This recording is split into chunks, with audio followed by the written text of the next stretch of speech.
All right, and so here we have a examination of our kinked demand curve model of a non-colluding oligopoly. So this is what a firm in oligopolies graph might look like when that firm is not when that firm is not colluding, so they're in competition with the other firms in the oligopoly market. Remember that a colluding oligopoly graph is the exact same as a monopoly graph, but the profits in that monopoly graph are split amongst the colluding oligopoly members. Okay, so let's say you're part of a oligopoly and there's 2 or 3 other businesses that are competing with you in the mattress business or carpet business or whatever you want to say business you're in. If one firm moves its price, you have the option to either follow along with that price move or not. Typically speaking, there is a disincentive to follow a price move upwards and an incentive to follow a price move downwards. In order to understand the kink demand model, though, you need to understand why. Okay, so if our price here is at PE, a firm is unlikely to go to P1. If one firm moves from the equilibrium price up to P1, you can see that that firm's quantity exchange would fall greatly from QE to Q1. The reason being is that some of those firms' customers would stay with that firm. Maybe they're loyal to that brand or something like that, if it's a branding thing. But many of those customers would go to the other oligopoly firms.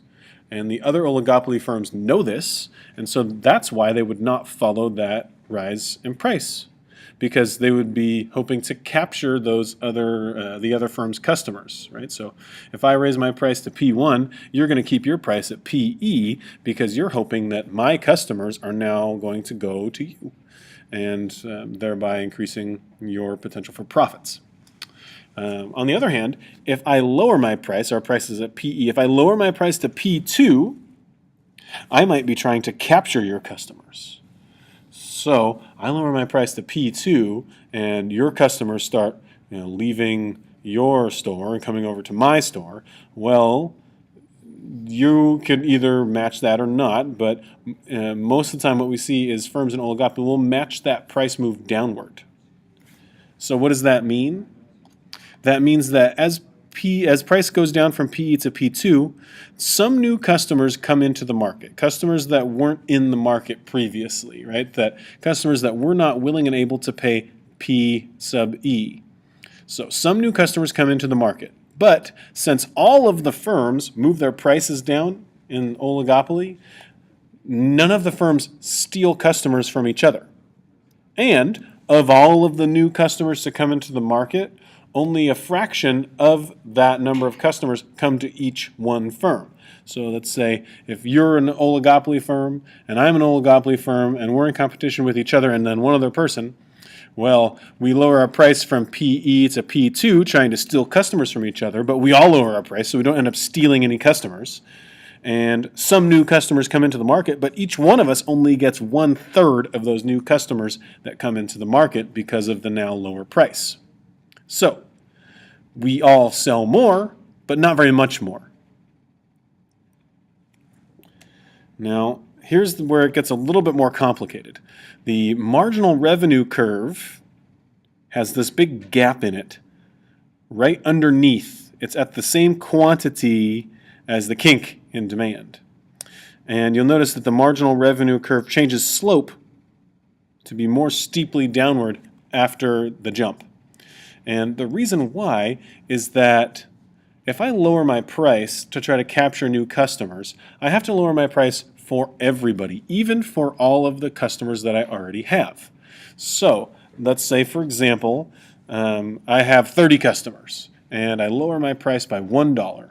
So now I've lost $30 of revenue. And let's say the price of the thing I'm trying to sell is $35, right? So I lower my price by $1 and I'm hoping to like capture another 5 customers, but really I don't. I don't get any customers from any of my competitors, and I only get 1/3 of the customers that are now into the market because the price is lower. So I only sell one more item, one more bed, or whatever. Bed doesn't cost $30, but I only sell one more. So I've shaved $30 off of my revenue by lowering my price, and I only add on $35. So my marginal is only $5 for that. What if the price move was from $26 down to $25, right? I lost $30 of revenue because that's $1 for each one of the customers that I already had, but I only gain back, thinking I might gain back a whole bunch of revenue, but I don't. I only sell to one more new customer. So that would be a net loss for me. In that case, in the last numerical example I described, we would see this gap go all the way negative, and marginal revenue would be negative here. So the fact that there's a gap here, the size of the gap is not something that you'll actually have to figure out unless you're given numbers for it, which you won't be on the AP test. But what you need to know is that if marginal cost falls anywhere within that gap, it makes sense for the firm to maintain its current price.